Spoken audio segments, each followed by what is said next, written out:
No episódio de hoje, olha esse mood que eu estou. Me montei numa coisa mais, psicóloga, que psicologia, porque, mano, pela primeira vez nesse programa, trouxe uma psicóloga. Paulinha, minha grande amiga Paula Frati, uma família Obrigada. incrível. Ela é da minha terra. Bem-vinda, amiga. Obrigada, adorei o look. Amiga, você viu? Meio selvagem. Ai, quis fazer uma coisa meio tipo. Botei até o meu Hum, óculos aqui pra uma trazer gola uma meio seriedade, alta, amiga. tipo, sou séria, Exato, adorei. uma seriedade pra, né, que a psicóloga já não comece me analisando como transtornada. Ela que me conhece bem já. Porque, olha, a gente se encontra em rolê, né, amiga? Sim, muito. Graças a Deus, né? O pessoal tem esse mood que psicólogo tem uma vida mais introspectiva, e quando eu te encontro em rolê, eu falo, ué, ela é normal? Eu acho que já teve mais, né? Depois da era das redes sociais, mudou bastante, né? As pessoas... Hoje eu vejo que existe um desejo de humanizar a figura do psicólogo. Deixa eu ver que o psicólogo também é frágil. Toma uma brejinha. Que ele toma uma breja, que ele fica de ressaca, que ele sofre. É desejável. Eu percebo que existe um interesse pelo humano por trás daquela figura profissional. Cara, a primeira vez que eu te vi, tem um tempo já, tem alguns anos. E aí você me trouxe um insight, eu já comentei isso com você, né, nos bastidores, mas eu preciso falar aqui, né? Você trouxe um insight muito foda, assim, sobre, né, eu tava nesse momento de terapia ali naquele início, né, que a gente tem, quando a pessoa começa na terapia, algumas quebras, assim, né? A gente tem, sei lá, eu sempre esqueço essa palavra que eu uso, mas a gente tem, tipo, sabe quando você fala, mano, tem uma quebra da realidade de mundo fantasia que você fala, caralho. Sabe? E aí que você me trouxe algo sobre maternidade, falando assim, mano, a sua mãe, seus pais te trouxeram. Era aquelas moedas que eles tinham. Sim. Lembro dessa análise, né? Como chama essa. Quando traz algo visual, como uma chama metáfora. isso? Adoro. Eu sou a pessoa que eu adoro quando alguém traz uma metáfora, porque eu sou a pessoa que gosta de fantasiar ou de criar coisas na cabeça. Então, você falou, mano, o que seus pais tinham, ou o que eu tenho, ou o que os meus pais tinham são essas moedas. Eles só tinham essas e talvez os pais de tal pessoa tinham só uma. Então aquilo é uma metáfora que eu uso na minha vida e que eu sempre levo assim para outras pessoas que eu achei muito foda. Eu queria que você Que legal. contasse essa metáfora para quem tá nos assistindo, porque foi muito importante na minha vida, amiga. Na minha também. Pô, psicólogo. Na minha também. Essa metáfora vem de um livro que se chama Onde Estão as Moedas? Não vou me lembrar o autor do livro, mas é um livro muito curto, que fica aqui já uma indicação. A gente deixa embaixo que vai achar o autor. Tem 70 páginas o livro. Você lê numa sentada. Sim. Super rapidinho de ler. E nesse livro conta a história de dois homens que tiveram o mesmo sonho. E o sonho eram os pais oferecendo algumas moedas. O primeiro homem não sabia qual era o valor daquelas moedas, se as moedas eram de ouro, cobre, latão. Ele aceitou essas moedas e acordou com um sentimento de gratidão. Foi até a casa dos pais e disse: vim para agradecer por tudo que vocês fizeram por mim. Eu recebi as moedas através do sonho que eu tive e eu quero dizer que essas são as moedas que eu preciso. São as moedas suficientes para mim. E lá ele seguiu a vida dele.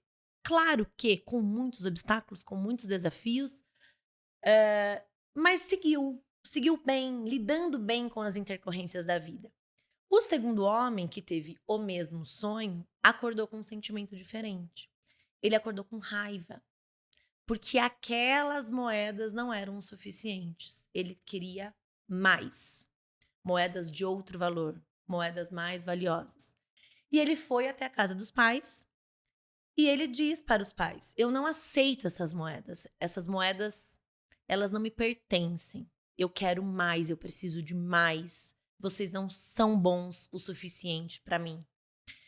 E rompeu com os pais, foi viver a vida dele. E com essa sensação de que eu preciso achar as minhas moedas. E ele projetou essa sensação em todas as relações. Nas relações de trabalho, nas relações amorosas, nas relações com os amigos. Quem vai me dar as moedas que eu mereço? E ele só se fudeu na vida, porque ninguém tinha essas moedas.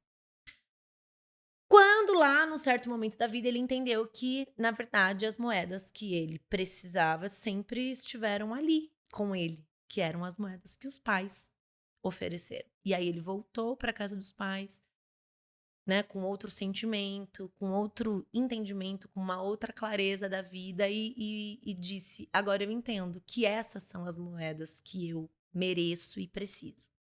Então, esse livro conta essas duas histórias, né? E o que são as moedas no livro? São todas as vivências que nós tivemos do nascimento, na verdade até antes do nascimento, porque a nossa história começa com os nossos antepassados. Então, todas as vivências que nós tivemos ao longo de toda a vida, de toda a infância, são essas moedas. Quando eu não aceito a infância que eu tive, seja lá a pior infância, e quando eu falo de pior, Nath, eu tô falando das piores Sim. vivências mesmo. Vivências de abandono, de violência. Sim. Se eu não aceito, eu fico num sentimento de briga, de repulsa com a minha história. E se eu não aceito a minha vida, a minha história, eu não me liberto. E eu não consigo seguir a minha vida. Em contrapartida, a pessoa que aceita, por mais difícil e desgraçada que tenha sido a vida, ela consegue se libertar e entender que o que fizeram comigo não é o que eu preciso fazer com as pessoas ao meu redor. E se eu não tive amor dos meus pais, não é o meu namorado que vai me dar esse amor, porque o meu namorado é meu namorado. Ele não é meu pai e nunca será minha mãe. Então eu preciso aceitar as moedas que eu recebi para poder ressignificar a minha vida, para dar um novo sentido. Então, é dessa história que vem as moedas. É lindo, muito né? lindo. Você acha que a psicoterapia é uma forma, né? A terapia, enfim, todo tipo de análise é uma forma de você conseguir ressignificar as moedas? Sim, com certeza. Eu acho que não é a única forma, mas é a forma mais intencional. Uma pessoa que chega na terapia, ela está disposta a tocar em feridas. Talvez não em todas num primeiro momento. Mas ela sabe que ali vai ser um momento que ela vai falar dela. Vai doer. Vai Pelo doer. menos o meu doeu, mano. O meu também. Eu tive Doeu. vários processos de terapia como paciente que eu não tinha vontade de ir pra terapia, que eu desmarcava em cima da hora. E eu tava entendendo tudo que eu tava fazendo. Ela tá fugindo de quem, linda? De você mesmo. Você tá aqui, se levando para todos os lugares. Mas eu acho que a psicoterapia, a terapia, a análise, enfim, é uma maneira intencional de você desenvolver autoconhecimento. Como eu disse, não é a única, mas você sabe o que vai acontecer ali, né? Minimamente você espera que algo aconteça. Amiga, você é a última convidada dessa temporada, né? E não menos importante. Então, ao longo dessas temporadas, dessas 2 temporadas, de todas as convidadas, eu tô num lugar muito de ouvinte aqui de histórias, né? E eu sou uma pessoa que eu amo histórias. Sou repórter, tive essa construção, então eu gosto de ouvir, gosto de tentar entender, de ver aonde essa linha da pessoa se cruza com a minha, né? Porque quanto mais a gente escuta pessoas, e as pessoas que escutam podcast, enfim, que vão ouvindo histórias, fala, caraca, esse trauma também tive, enfim, e geralmente é por trauma ou por coisas de. Ou geralmente é por trauma, ou por resiliência, ou por momentos que, as pessoas enfrentaram coisas, né? Sim. Como que você acha que as pessoas têm essa intimidade na vida? Isso tem a ver com coisas que você sente o outro também? Sabe, essa intimidade, assim, na vida que é construída? Como que isso se dá ao longo? É por energia? Como você diria isso? Ou é por dores? Ou alegrias? Existe uma explicação psicológica, assim, Uhum. de momentos que você tem intimidade com o outro, que você se identifica? Eu acho que a gente se identifica com o outro por diversos motivos, né? Mas todos esses motivos, eles estão atrelados à sua história. Não necessariamente eu vou me conectar, eu tenho uma dor, eu vou conectar com alguém que sente que passou pela mesma vivência ou sente uma dor parecida com a minha. Mas eu posso me conectar com o oposto também, né? Com aquilo que me causou dor, eu transformo isso como uma causa e quero ajudar pessoas que já viveram ou que estão se afastando de situações parecidas com as quais eu vivi. Eu acho que tudo vem da nossa história, tudo vem das nossas emoções, tudo vem daquilo que a gente da nossa essência mesmo. O que acontece hoje, e você deve perceber isso na sua convivência, no seu box, enfim, né? As pessoas, elas estão muito alienadas de si mesmas. Elas não têm intimidade com as emoções. E as pessoas se conectam, e esse é o grande perigo, muitas vezes por dores que não estão muito bem claras e definidas. E aí eu machuco o outro.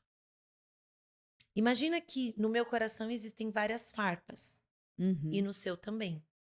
Se eu te abraço com muita intensidade, a gente se machuca. Não porque quer se machucar, mas porque eu não cuidei das minhas farpas e você não cuidou das suas. Então eu preciso ter intimidade com as minhas emoções para te machucar menos, para te abraçar com cuidado, para criar essa intimidade com cuidado. Então eu acho que existem vários motivos pelos quais as pessoas se aproximam, criam vínculo. Eu acredito muito nessa questão da energia, sabe? Tem pessoas que você gosta gratuitamente, você é uma delas, né? Eu gosto de você e E você sinto também. e sinto que é recíproco gratuitamente. Bateu, como dizem por aí, o santo bateu e pronto. Mas com certeza, se a gente sentar e contar a nossa história uma para a outra, a gente vai ver vários pontos de conexão que nos transformaram nessa pessoa. Numa pessoa comunicativa, numa pessoa alegre, que tá sempre tentando ver o lado bom das dificuldades. Isso eu vejo em mim, vejo em você. E com certeza esse jeito de ser tem a ver com a nossa história, com as nossas vivências. Então eu vejo que tá tudo relacionado à nossa história, tanto as relações boas, mas aquelas relações ruins, você já deve ter visto ou conhecido ou até vivenciado. Às vezes a pessoa reproduz o padrão de relação. Tá num relacionamento abusivo, vai pro Mas, próximo amiga, abusivo. por que as pessoas reproduzem? Como que a pessoa consegue sair desse lugar? Porque, tipo, a sensação que eu tenho é que às vezes a gente é um ratinho, né? Que está ali na rodinha. Eu sentia isso, eu falava, como eu vou pular da roda, mano, se eu só sei andar com essa rodinha do ratinho? Então, como que você vai replicando sem... Como que faz pra olhar, se olhar de cima? Gente, é um episódio muito complexo e profundo. Desculpa, mas é que, mano, como? Não tem uma dica prática. A dica é profunda mesmo. E não é olhar de cima, é olhar de dentro. Nossa, que lindo, que pesado, que tapa. Olhar, vou até tomar minha água aqui com açúcar. Nunca vai ser de cima, né, Nath? A gente nunca vai conseguir Nossa, sim. se olhar com distanciamento. Porque se olhar com distanciamento é o que mais as pessoas têm feito ultimamente. Nossa, sim. E o que a gente precisa fazer? O caminho inverso. É se olhar com intimidade. Só que para olhar com intimidade quem você é e tudo aquilo que você sente, esse mergulho interno profundo, ele exige, coragem, resiliência, porque vai doer. Porque você vai descobrir que você é responsável pelas desgraças da sua vida. E que não vai adiantar ficar botando a culpa no coleguinha, Ai, no inveja, mundo, não sei o na quê, chuva, sim. na energia ruim. Aham. É difícil isso, né, amiga? Porque eu vinha desse Puxadíssimo. lugar. Nossa, inveja, energia ruim. Mano, e aí depois que você entende espiritualidade, tá num ponto da minha vida, o autoconhecimento em outro e talvez em algum lugar eles se cruzem, mas muitas vezes são separados, assim. Exato. É difícil não botar a culpa no outro, né? É muito mais fácil, Nossa, né? Porque sim, aí é isso me difícil você ter mantém que sem... assumir. Falar, nossa, mano, sou eu. Ou que treta que é, tipo, fazer terapia e se conhecer, né? Você sente isso como terapeuta hoje? Tipo, você deve fazer análise ou já fez, enfim. Como é você falar, caralho, Paula? Eu como paciente, é muito difícil. Porque eu, assim como todas as pessoas, também fico nesse lugar.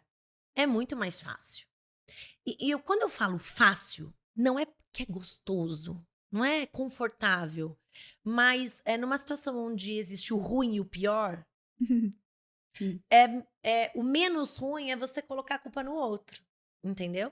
E o pior, que é o que mais dói, é você assumir a sua parte de responsabilidade na desordem que você está vivendo.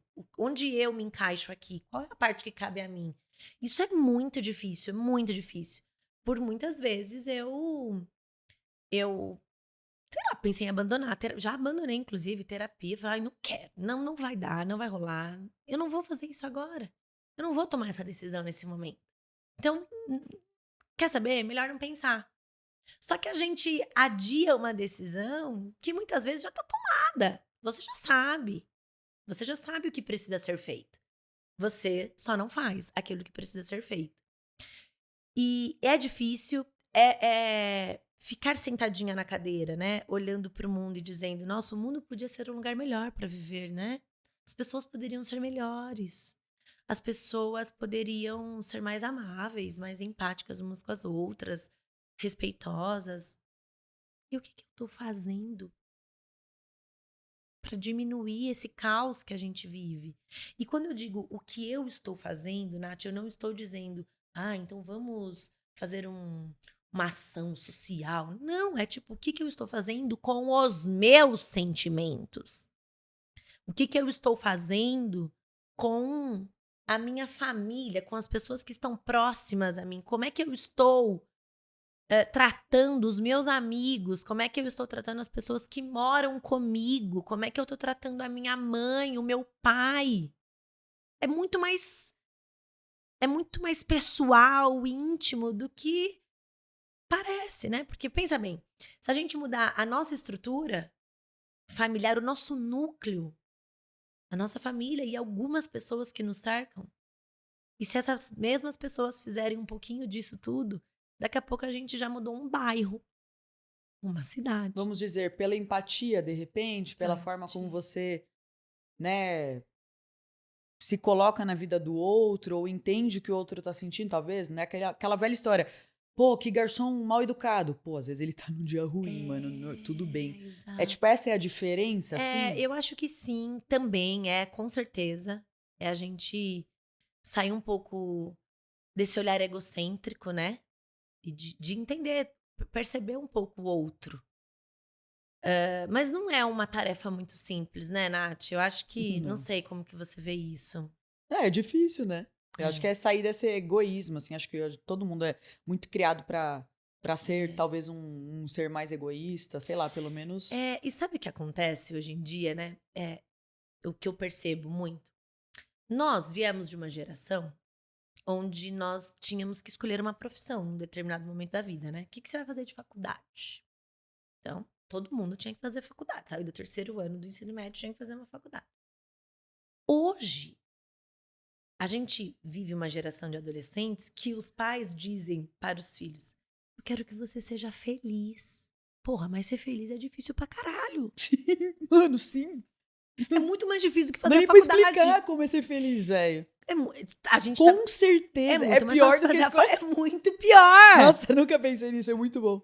É muito pior, entendeu? Você projetar isso na criança. Tipo, eu quero que você seja feliz, meu filho. Você não sabe nem o que é ser feliz. Mas o que é isso? Qual que é o caminho? Meu Deus, Porque sim. a minha mãe disse, você tem que fazer uma faculdade. Bom, faculdade já delimita um espaço físico. E dentro de uma faculdade, você tem que escolher uns cursos. Algumas pessoas escolheram pela distância da família, queria morar fora. Sim. Outras pessoas escolheram pelo curso, pela facilidade do vestibular. Não importa. Você tinha um objetivo. Agora vai ser feliz. E aí? Vai pra onde? E o que você fala, amiga, pra essas pessoas? E aí, eu entendo isso, porque eu também sou essa mãe que olha pra minha filha e digo, minha filha, eu quero que você seja feliz. Entendeu? Sim. Só que, ao mesmo tempo, olha só que paradoxo que nós estamos vivendo. Essa mesma geração de adultos, que foi melhor direcionado, né, pra um foco, pra um objetivo, foram crianças silenciadas. Engole o choro, menina. Uhum. Tá chorando por quê? Você não fez mais do que a sua obrigação. Sim. Você só estuda, você não precisa se preocupar com mais nada. Tá reclamando? Nós não tínhamos espaço para sentir raiva, tristeza, frustração. E somos os adultos tentando lidar com esses sentimentos todos. Em contrapartida, nós olhamos para os nossos filhos e dizemos, Sim, pode sentir. Mas a gente não sabe lidar com o conjunto de emoções que aquela criança sente. Que loucura. Então, o que eu percebo? Tá havendo um conflito muito grande de gerações. E com isso, as conexões estão muito esquisitas. E penso que a pandemia deu uma acelerada, né, em tudo isso. E aí as pessoas olham e não se percebem, não se reconhecem. Fica todo mundo esquisito e não sei.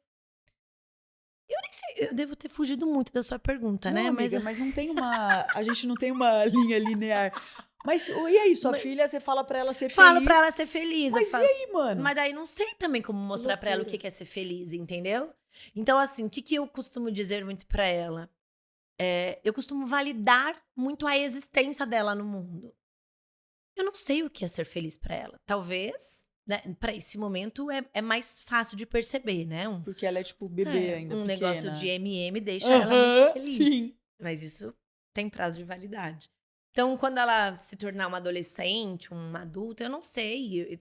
Eu, na verdade, a minha ideia, o meu objetivo é tentar facilitar alguns caminhos para que ela descubra sozinha, porque a felicidade dela não é a minha. E, na verdade, o exercício que eu faço, isso a todo momento, é de não projetar nela as minhas expectativas, o que é muito Mas difícil. Muito difícil. Nossa, que loucura deve ser. É muito difícil. Ser mãe e psicóloga. Não é muito difícil. Deve ser, mano, muito puxado. É muito puxado. A gente mudou de casa. Às vezes é melhor ser ignorante nesse assunto, né, amiga? Sim. Tipo assim, a gente fala, a terapia é uma ferramenta, mas, mano, às vezes a ignorância é uma benção, mano. É uma benção. Caraca, que loucura. Nós mudamos de casa, e aí eu quis fazer um quarto lindo pra ela. E aí, paguei caríssimo, em suaves prestações, um puta papel de parede, assim, com arco-íris lindo. Ficou lindo o quarto dela. Fizemos uma cama, lindo. Aí, um belo dia, voltando do trabalho, sei lá, era umas 10 da noite. Daí ela tava lá com o Kildre embaixo, daí o Kildre falou, você não sabe o que aconteceu, deu. Eu, depois de atender 20 pacientes, de ouvir 30 mil problemas. O quê? A mamá tirou um pedacinho do papel de parede. Daí eu, acho que foi um pedacinho, né? Nath, a hora que eu subi, ela tinha tirado, assim, metade do papel de parede. Metade do arco-íris. Tava uma arco-íris, tava capenga. Eu comecei a chorar. Amiga. Chorar mesmo. E aí, por um tempo, eu falei, mamá, vai lá com o papai, porque senão não ia dar bom naquele momento. Daí eu chorei, fui tomar banho, chorei. Mas eu chorei sentida, assim. E aí, ali, tentando entender, Paula, nossa, que difícil, é só mano. Um papel de parede, para de ser ridícula. Nossa, que complicado ser psicóloga, amiga, deve ser. Aí eu fiquei, para de ser ridícula, é só um papel de parede. E aí, não, eu falei, mas não é o papel de parede. Eu sabia, não é sobre o papel de parede. O que tá acontecendo aqui? E aí, eu entendi, poxa, eu planejei o quarto com tanto carinho. Eu fiz tudo com tanto amor. Tinha tanto amor ali naquele papel de parede. E eu entendi como eu não quero esse amor. E na verdade foi isso. Porque a hora que eu saí do banho, eu falei, filha, o que aconteceu? Eu analisando a filha. Eu sempre conversei muito com ela. A mamãe tem 3 anos, parece que tem 12, assim, porque a gente mano, conversa. Ela é surreal, ela é. Ontem ela perguntou pra mim, mamãe, o que é sofrendo? Nossa. Aplicação numa frase, tipo, né? Filha, mas onde que você ouviu o sofrendo dela? Naquela música, mamãe. Tá doendo, tô sofrendo. Deu Daí tentei explicar o que significava sofrer pra ela. Mas enfim, voltando no papel de parede. Daí eu falei, filha, por que você fez isso no papel de parede dela? Porque eu não gosto desse papel de parede. Eu queria um papel de parede da Frozen. Daí eu entendi. Falei, filha, você tem direito de não gostar do papel de parede, tá tudo certo. Não dá pra colocar o da Frozen. E agora, o seu papel de parede vai ficar assim. A gente vai tentar consertar, daí eu cortei as bordinhas de onde ela rasgou. E vai ficar assim até a gente ter a possibilidade de trocar esse papel de parede. E lá está o papel de parede até hoje, desta forma. Mas nesse dia, eu entendi pela primeira vez, isso foi o ano passado, então ela já tinha quase 3. Eu entendi pela primeira vez que eu tinha vivenciado uma frustração gigantesca como mãe. Porque até aquele momento, o que eu achava que eu tava lidando bem com a frustração, pra mim não era uma frustração, porque no fundo ela estava atendendo às minhas expectativas. Eu sempre quis que ela fosse ela. Então, no aniversário de 2 anos, ela escolheu fazer o aniversário do Hulk. Eu falei, Eu amo, sim. pois Eu então lembro será foto. do Hulk. Fizemos do Hulk, chamamos o Hulk, ela se vestiu de Hulk. E tá tudo certo. Mamãe, não tem essa na minha casa de menina brincar de Sim. coisinha. Não, você vai brincar do que você quiser. Mamãe, eu quero me vestir. Ela tem a fantasia do Batman, ela tem a fantasia do Homem-Aranha, ela tem a fantasia da Frozen. Ela faz o que ela quiser. E aí... E as pessoas olhavam pra mim, mas você vai deixar? Sim, é óbvio que eu vou deixar. Mas ela, sim, ela quer andar descalça. Sim, deixa ela andar descalça, tá tudo bem. Mas ela não quer botar, tá tudo bem. Só que tudo isso, tá tudo bem, vai ser do Hulk, era ela atendendo as minhas expectativas. Eu não tava atendendo as expectativas das pessoas. Mas as minhas estavam, porque eu queria, de fato, que ela sentisse liberdade pra sentir que ela tem vontade. Mas no papel de parede, daí me pegou. Não por conta do papel de parede, porque de fato eu não perguntei pra ela qual era o papel de parede que ela queria. Eu simplesmente comprei, coloquei lá a hora que viu. E ela gostou inicialmente, mas depois não mais. E tudo bem. E aí foi a primeira frustração que eu vivenciei. E doeu, né? E eu falo isso, parece uma coisa boba, mas doeu de perceber no concreto mesmo de que ela não é minha. Nossa. Ela não é minha. E todos os dias eu falo isso pra ela. Filha, você é sua. Você fala isso? Que lindo, amiga. Você é sua, você vai fazer o que você quiser na sua vida. A mamãe tá aqui pra te ajudar. Mas o que você vai vestir, de quem você vai gostar, o que você vai ser, como você vai fazer, pra mim tá tudo certo. O que não estiver certo, eu trabalho na minha terapia. Porque daí é um problema meu, não dela. Que lindo. Mas é um processo, né? Eu emocionada aqui, ó. Você é sua. Já tô aqui, ó, produção. Juro. Mano, é que vocês não sabem dos bastidores. Cada pessoa que passar aqui, metade já tá chorando ali, ó. Eu pensei e falei agora, a produção tá chorando. Se eu chorei aqui, uma mãe recente está chorando. Que loucura, mano. Deve ser educar um filho sendo psicóloga e lidando, tipo, com as suas, as dela, do seu marido, da sua família. Deve ser... Uma loucura. Por que você quis fazer isso, amiga? Você falou, você é psicóloga. Eu costumo dizer que eu não escolhi ser psicóloga, me escolheram. Porque eu sempre gostei de histórias e sempre gostei de ouvir. E por gostar de ouvir história, eu sou a pessoa que, se vai me contar uma história, eu falo, mas que horas era isso? Que horas você saiu da sua casa? Detalhes. Mas você mandou mensagem como? Me manda mensagem, deixa eu ver. Eu amo os detalhes. Me venha contar a história resumida, que eu odeio. Eu quero saber os detalhes. Como é que foi? Que expressão que ele fez? Sim. Que roupa você tá? Entendeu? Eu gosto dos detalhes. E sempre gostei. Então, na adolescência, eu era uma boa ouvinte, porque eu gostava de histórias. E dava uns conselhos, né? Dentro de uma capacidade de 13 anos. E as minhas amigas falavam, a Paula é psicóloga da turma. E aí foi isso. Eu acho que eu fui construindo o meu gosto, o meu olhar para psicologia dessa forma. Quando eu fiz faculdade, eu entrei na faculdade com 17 anos, o que eu acho uma imensa loucura. Devia ter entrado com uns 25, mais ou menos. Mas com 23, eu tava saindo da faculdade. Assim, era a menor noção do que eu tava fazendo. Sim.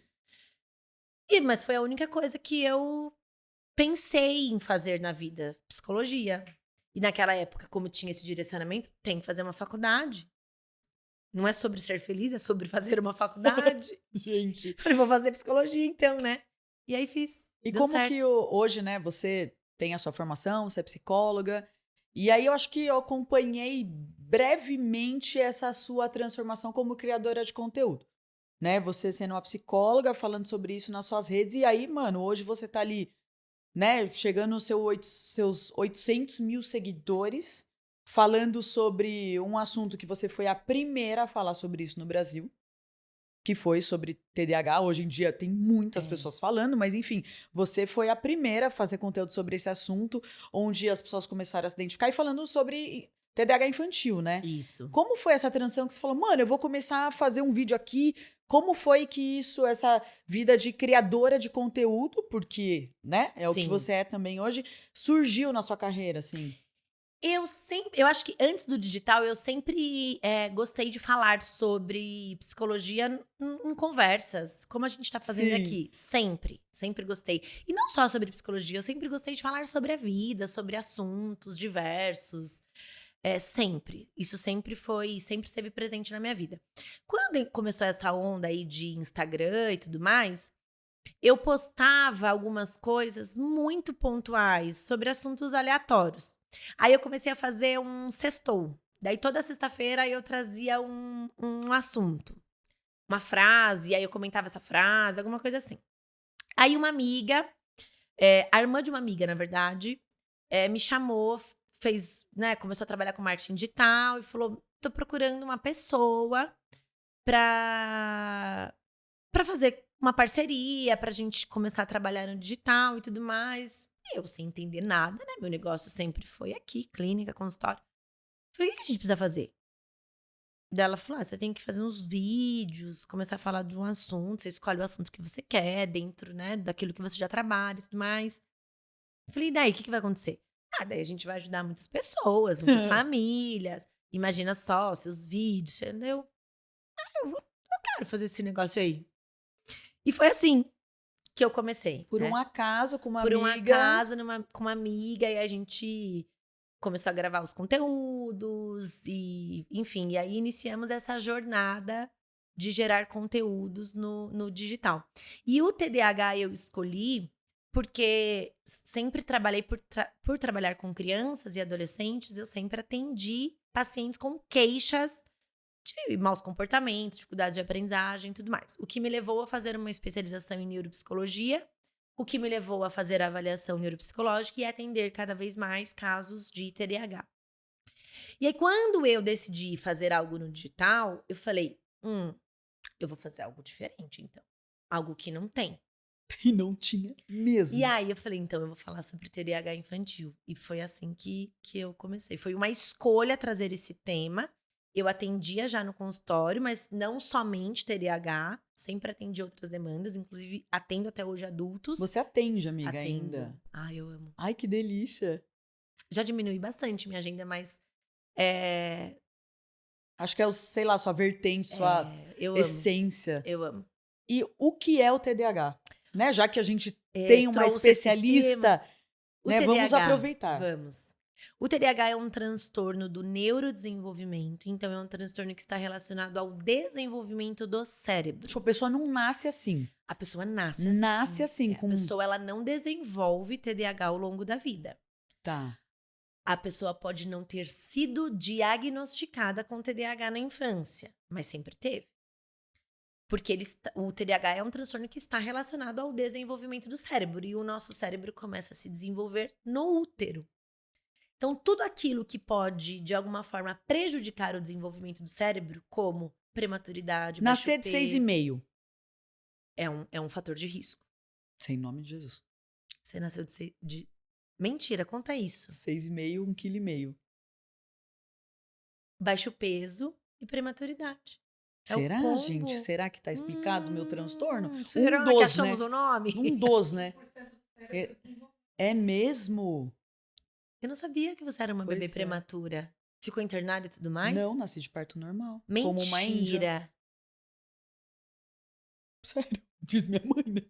Minha mãe pode ter tido um surto psicótico e inventou, mas é verdade. Mas você não precisou ficar internada, nada?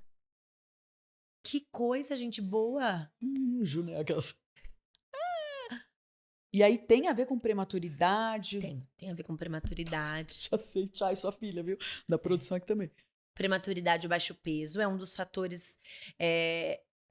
Prematuridade e baixo peso tá muito relacionado a dificuldades escolares. Não sei se você teve. Eu não sei como eu passei de ano em matemática e física até hoje, né? Foi colando, assim, sem, né? É. Só E você sabe sabia que é uma coisa muito comum em números da, o meu. da pessoa com TDAH. A pessoa com TDAH, ela se torna especialista em colas. Mano, eu mitava, mano. a pessoa com TDAH se torna especialista em clones. Eu não tenho diagnóstico fechado, né? Nunca fiz o teste, inclusive, né? Mas tem alguns traços, assim. Acho que hoje, talvez pelo meu comportamento, eu aprendi a lidar com, né, os meus momentos ali, mas claramente tenho meu hiperfoco em comunicação. É isso. E sabe o que acontece? Nas meninas, o TDAH ele é diferente do TDAH nos meninos. O cérebro das meninas amadurece precocemente em muitas áreas. Então, essa impressão que as pessoas têm de as meninas são muito mais desenvolvidas. É verdade, tudo isso é bem verdade. Algumas áreas cerebrais das meninas atingem o pico com 9 anos. Nossa! E nos meninos, isso vai acontecer com 10 anos e meio, mais ou menos. Outras áreas cerebrais nas meninas atingem o desenvolvimento pico com 10 e nos meninos com 14. Caramba! Então, esse desenvolvimento precoce do cérebro das meninas pode ser um fator de proteção para o TDAH. Porque o TDAH, além de ser um transtorno do neurodesenvolvimento, um dos impactos do TDAH é um atraso na maturação cerebral. Então, imagina, o TDAH tem esse atraso no desenvolvimento do cérebro. As meninas, como tem o cérebro que em muitas áreas amadurece mais rápido, ela compensa. E aí os sintomas eles ficam mais sutis. Quando as meninas vão às vezes apresentar os maiores sintomas, não são todos os casos, mas isso é a grande maioria, é no início da adolescência. Quando tem a puberdade, milhões de coisas acontecendo, hormônios, neurotransmissores, aí as meninas começam a apresentar alguns sintomas. E como são esses sintomas nas meninas? Às vezes não é uma hiperatividade, como geralmente a gente vê nos meninos. Às vezes é uma introspecção, um isolamento. A cabeça não para de pensar. E aí você começa a ficar com medo do julgamento alheio e você se isola. Muitas vezes a menina chega no profissional de saúde, seja um neuropediatra, psiquiatra, psicólogo, com algumas comorbidades. Então, um transtorno de ansiedade, um transtorno depressivo, porque ela começa a tentar lidar com esse turbilhão de coisas sozinha, não consegue, começa a desenvolver outras questões. Às vezes, tem muitas ansiedades que são secundárias a um TDAH. Tem um transtorno que é base, que não foi tratado, que não foi cuidado, não foi diagnosticado. E por conta disso, essa menina, isso também acontece com os meninos, desenvolvem outras comorbidades. Nossa, então são várias camadas até.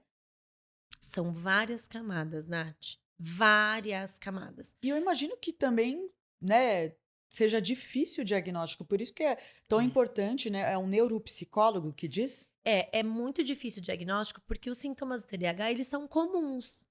Quem não é um pouco desatento? Uhum. Um pouco agitado? Sim. Um pouco impulsivo?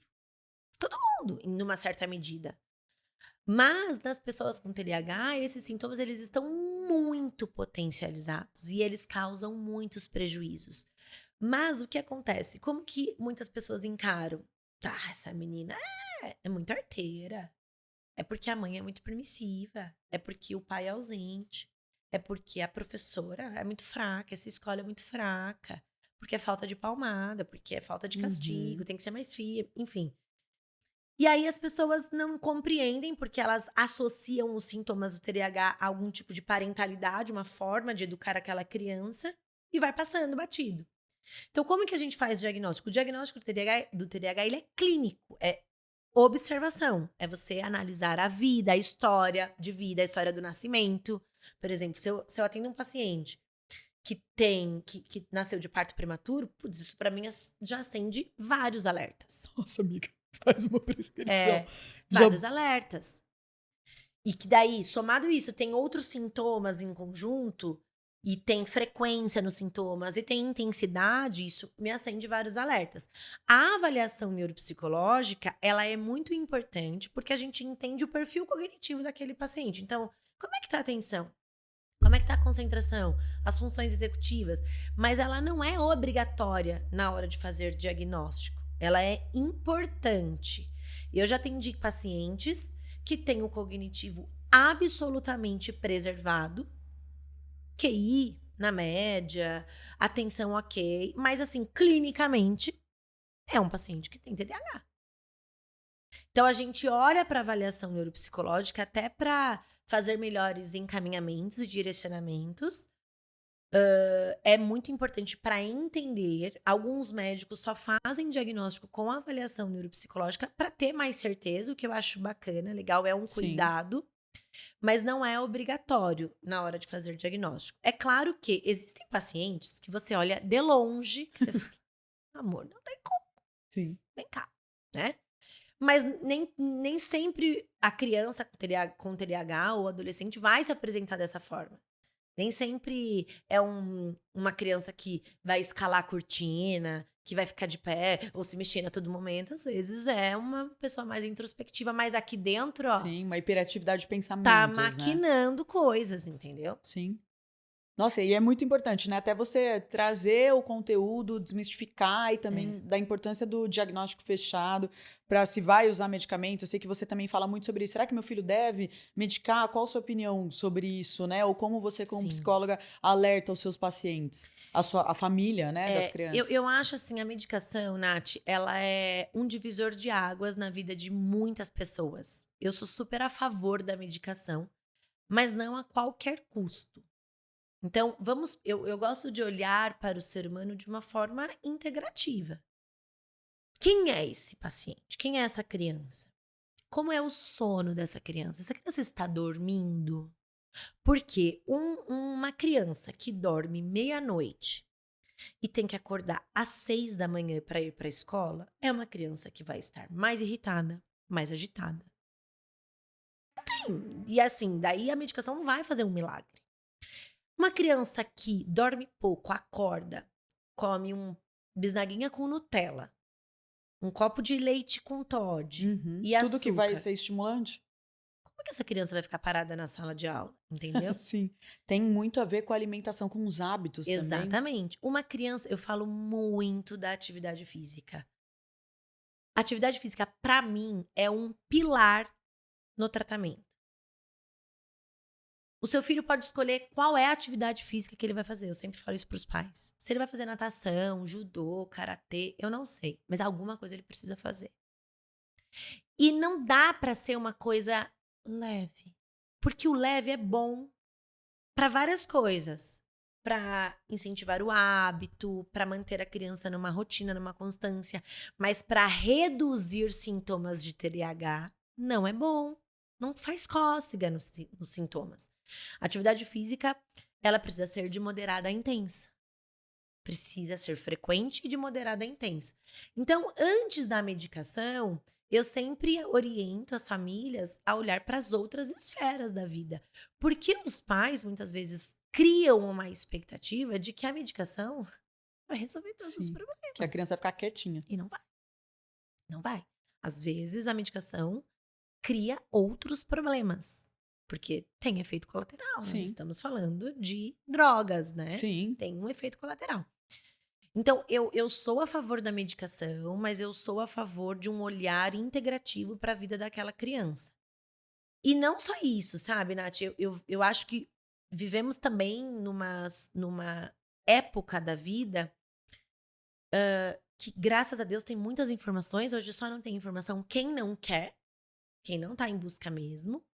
Só que eu também acho que as pessoas, voltamos lá naquele ponto da zona de conforto, de ficar esperando que alguém resolva a vida, as pessoas elas não querem resolver os próprios problemas, elas querem que alguém resolva. Então, o pai e a mãe, ele quer dar a medicação porque ele não quer ter problema em casa. Coloca a criança integral na escola e paga 73 profissionais para atender a criança, mas esses pais não estão fazendo isso para acolher a criança, para validar a criança, para utilizar outras estratégias com a criança. Amigo, o que é validar uma criança? O que é validar? Eu acho que a infância, historicamente falando, ela nunca foi validada. Isso é muito novo para todos nós. Antigamente, as crianças eram vistas como demônios, né? Se nós pensarmos na história da infância, a gente consegue olhar até mesmo pela mortalidade infantil. Antigamente as pessoas tinham 20 filhos para sobrar 5.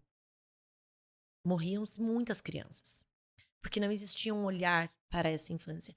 A infância, ela era só um período que antecedia a vida adulta, pronto e acabou. A minha mãe conta que com 6 anos ela já cuidava dos irmãos. Já fazia faxina na casa de algumas pessoas. 6, 7 anos. Hoje a gente pensar isso ainda existe, mas já causa mais espanto. Então, o que é validar a infância? É a gente olhar para a criança como um ser humano. E é muito assustador perceber que ainda hoje as pessoas não olham para as crianças como seres humanos. As pessoas olham para as crianças como você é só uma criança. Você não entende nada. Os adultos chegam numa roda, eles cumprimentam os adultos e eles pulam a criança. Porque eles não validam a existência daquele ser humano. A criança tá chorando e o pai diz: cala a boca. Isso não é motivo para você chorar. Fica quieto. A lei das palmadas, que criminaliza toda e qualquer violência física e psicológica, no Brasil existe há 10 anos. Antes disso era normal bater nas crianças. E o que é agressão a uma criança? Hoje, você como mãe, psicóloga, e a gente vem de uma geração, eu venho da geração, né? Eu também. Havaianas de pau, né, mano? Qualquer coisa que tava à frente era arremessado, entendeu? E como você hoje, o que você falaria sobre isso? Porque é mais sobre o adulto ter equilíbrio, né, mano? Ter Cara, intimidade. deve ser foda, sim. A criança tocando, mas como você lida e fala e tenta trazer isso para os seus analisados que são pais? Eu volto daí no começo da nossa conversa, que é sobre a gente ter intimidade com as nossas emoções. Então, assim, se eu não sei que eu tô vendo a minha filha fazer algo que está me irritando, qual é o, o mais natural de uma situação como essa? Eu botar a culpa nela. Para de fazer isso que você tá me irritando. O que você tá fazendo tá errado. Só que vamos olhar de fora. A minha filha tem 3 anos. Ela tem um cérebro totalmente imaturo. Eu tenho 37. Eu tenho um cérebro totalmente desenvolvido. De quem é esperado uma atitude adequada nessa situação? Minha ou dela? A minha filha tá testando o mundo. E todas as possibilidades. Eu não posso exigir que ela venha até aqui. Ela nunca viu essas coisas. Ela nunca viu um microfone como esse, câmeras, luz. É óbvio que ela vai querer mexer em tudo. Eu não posso dizer pra ela: filha, mas você tem que ficar sentadinha aí quietinha. E esperar que uma criança de 3 anos permaneça por todo o tempo de gravação sentada quietinha me olhando. Isso não é possível não porque ela é mal educada, porque ela não tem limites. Isso não é possível porque ela não tem cérebro para isso. Então, quando eu falo falar de violência é algo que passa por vários lugares. E o primeiro deles, Nath, ao meu ver, é a gente assumir que nós somos violentos por natureza. Eu vou ter vontade de bater na minha filha. Sim. E eu já tive. Inclusive, eu já bati, dei tapinha na bunda. Eu que sou Sim. psicóloga, que falo sobre isso. Porque isso faz parte da nossa natureza humana. E a gente precisa primeiro acolher esse instinto que É um existe instinto, sim. entre nós. Eu tenho vontade de bater em Sim. vários adultos. Sim. Mas não por isso eu bato. Você vai fazer o que eu quero sim, vai pra terapia. Entendeu? Uhum. Mas não por isso eu vou lá e bato. Eu não falo pro adulto, pro meu coleguinha de trabalho: se você não me entregar esse relatório agora, você vai ficar sem sobremesa, viu, no almoço. Não é dessa forma que eu lido com as pessoas ao meu redor. Então, eu acho que o primeiro ponto é entendermos que nós somos violentos.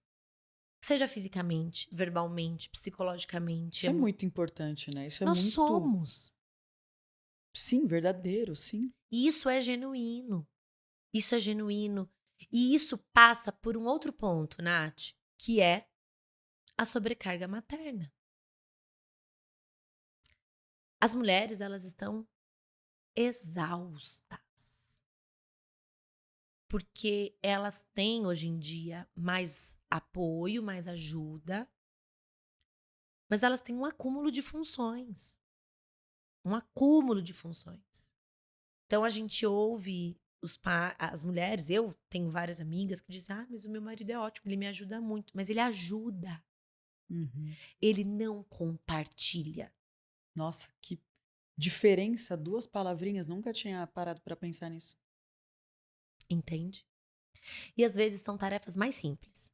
Quem é que tem que pensar que o sabão em pó acabou? Quem é que tem que pensar que a fralda acabou? Que, putz, o shampoo acabou? Essas pequenas coisinhas, elas vão ocupando um lugar na nossa cabeça. E fora isso, aí você tem que lidar com as intercorrências do dia a dia e com as contas que estão chegando. E você tem que voltar para o mercado de trabalho. E você tem que ficar bonita. Porque em algum lugar muito próximo de mim tem uma mãe que tá linda, Tá gostosa. gostosa, Com 5 filhos, todos educados. dando conta de tudo e de todos. Ou seja, o fracasso dessa história sou eu. Então a gente também, quando vai falar de violência, precisa também passar por esse lugar que é a sobrecarga materna. E, de novo, validar. Mulheres, vocês estão cansadas e tá tudo bem. E tem hora que você vai ter vontade de jogar uma criança pela janela e tá tudo bem.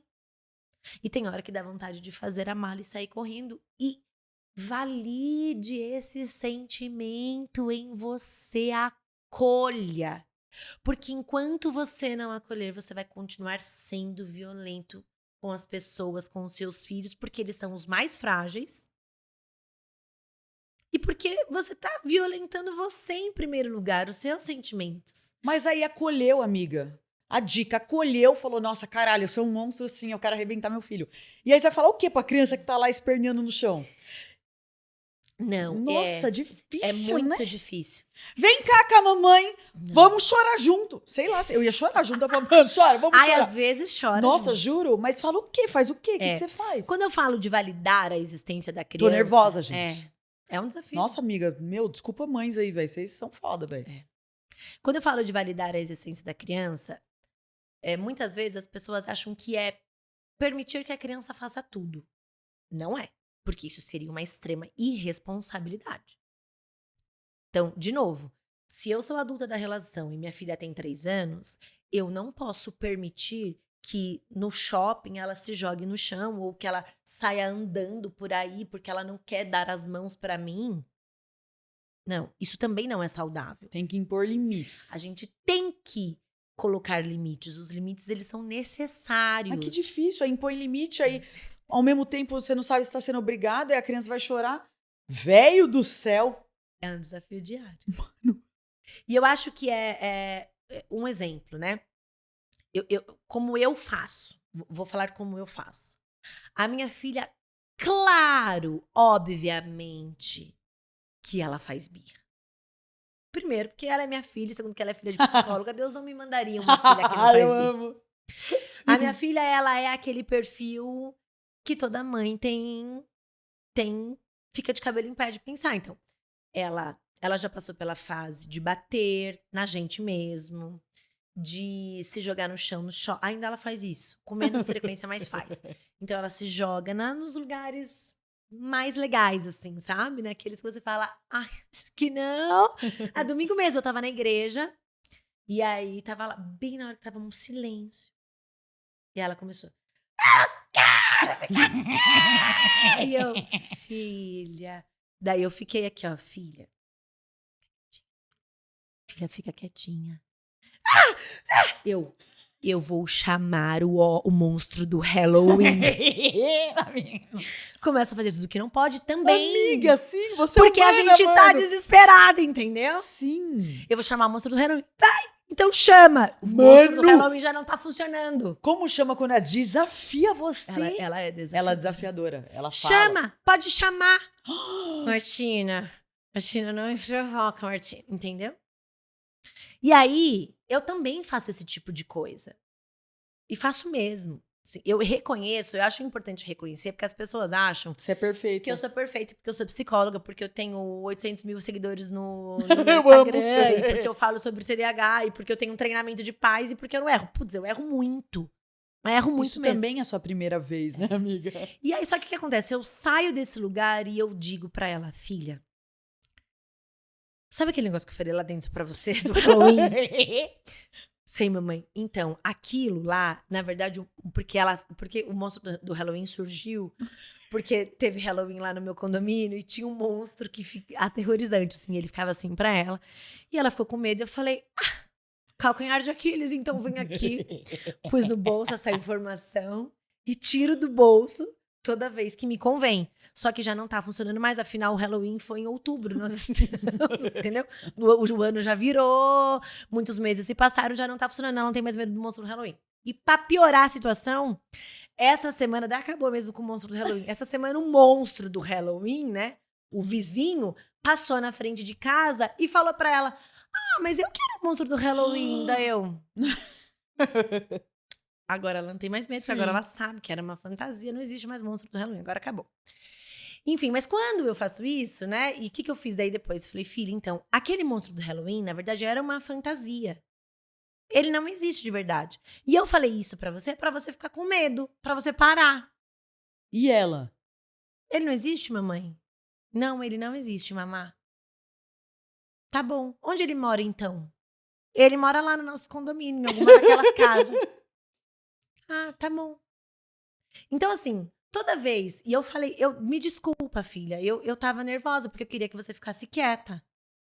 Só que, Nath, pensa Nossa, comigo. amiga. Pensa comigo. Mano, galera, é muito difícil, É muito véio. difícil, mas pensa comigo. De uma forma clara e racional. Ela tá errada. Imagina uma igreja, ela não tá entendendo nada do que o cara tá falando, do que o pastor tá falando. Sim. Silêncio. Ela tem 3 anos, ela não sabe ficar em silêncio, ela quer brincar. Ela Sim. já tava no final, já fazia 1 hora que nós estávamos ali. Quem que tá errada? Sou eu de exigir que ela fique quieta.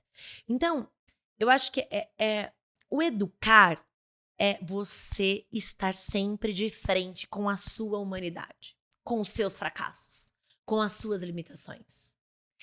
Não é difícil, eu vou falar uma coisa aqui que pode parecer uma novidade para você e para todas as pessoas que estão nos assistindo. Educar não é difícil.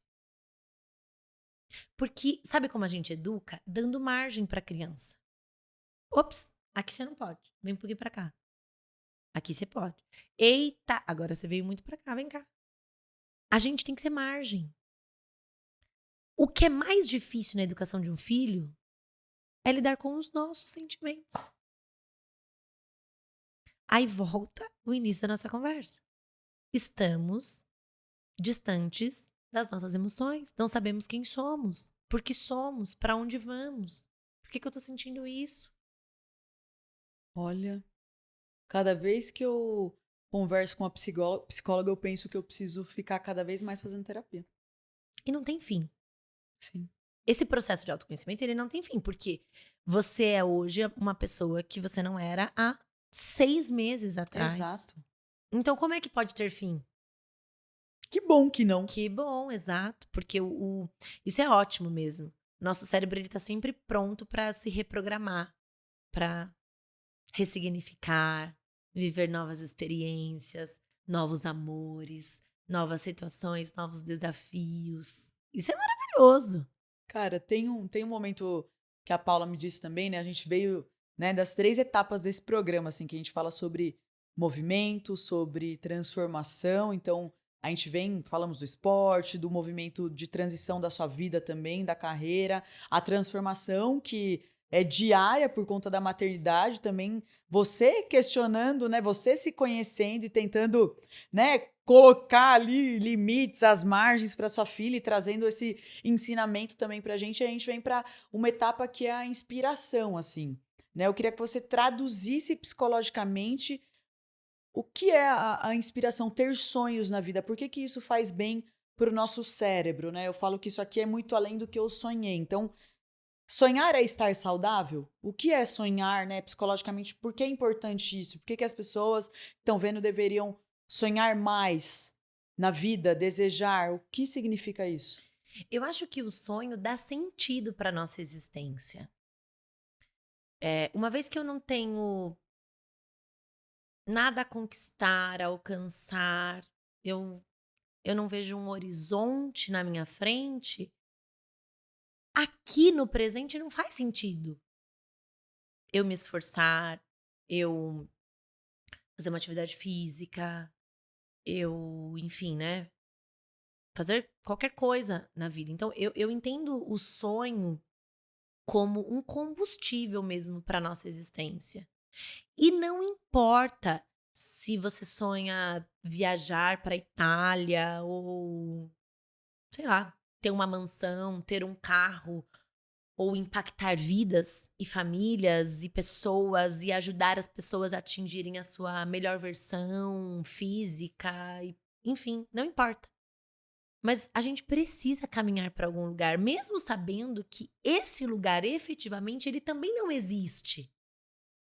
Porque o sonho, ele não é um lugar onde você chega, coloca sua mala, senta e toma um vinho. Cheguei aqui no meu sonho. O sonho é a jornada. É o caminho. É você percorrer. Não é. Por isso que nunca, nunca e jamais será um carro, Um algo bem material. material. Não é sobre isso. Mas pode ser. Não tem problema. As pessoas elas podem querer o que elas desejarem, tá tudo certo, entende? Mas elas precisam curtir a jornada. Porque quando a gente pensa, por exemplo, em pacientes deprimidos, gravemente, são pacientes que não têm motivo para viver. Não existe futuro. Não existe sonho. Não existe sonho.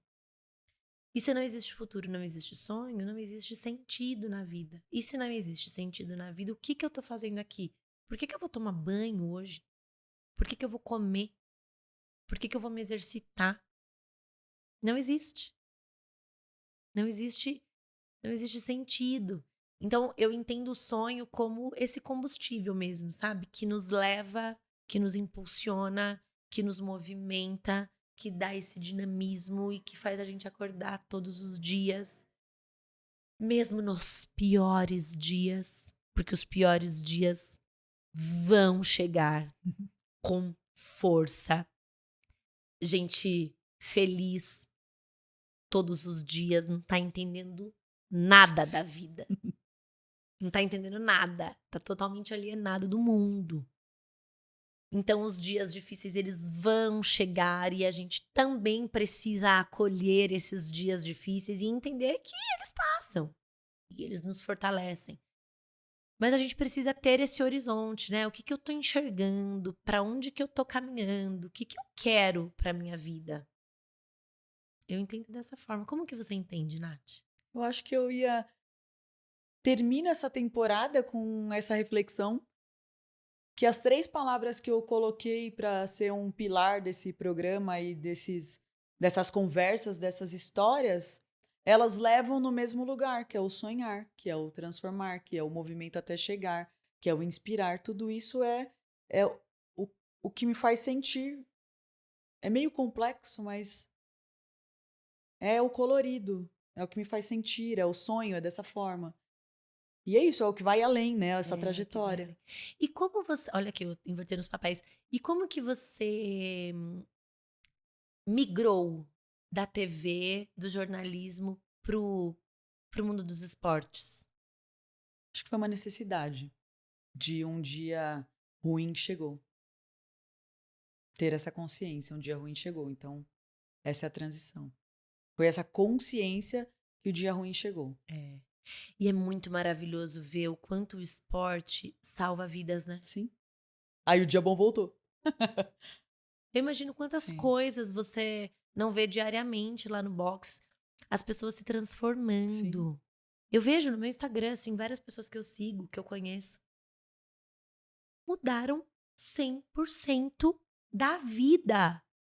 Eu falo, claro que o corpo muda junto, mas não é sobre o corpo é o só consequência. movimento, essa transformação Eu fico de pensando, dentro pra fora, não ao é contrário. isso. E essa musculatura que a atividade física proporciona, eu fico sempre olhando para uma musculatura emocional, né? Eu falo, olha só, né? Quanta coisa foi trabalhada internamente para poder ter transbordado, porque o corpo transborda, né? Maravilhoso.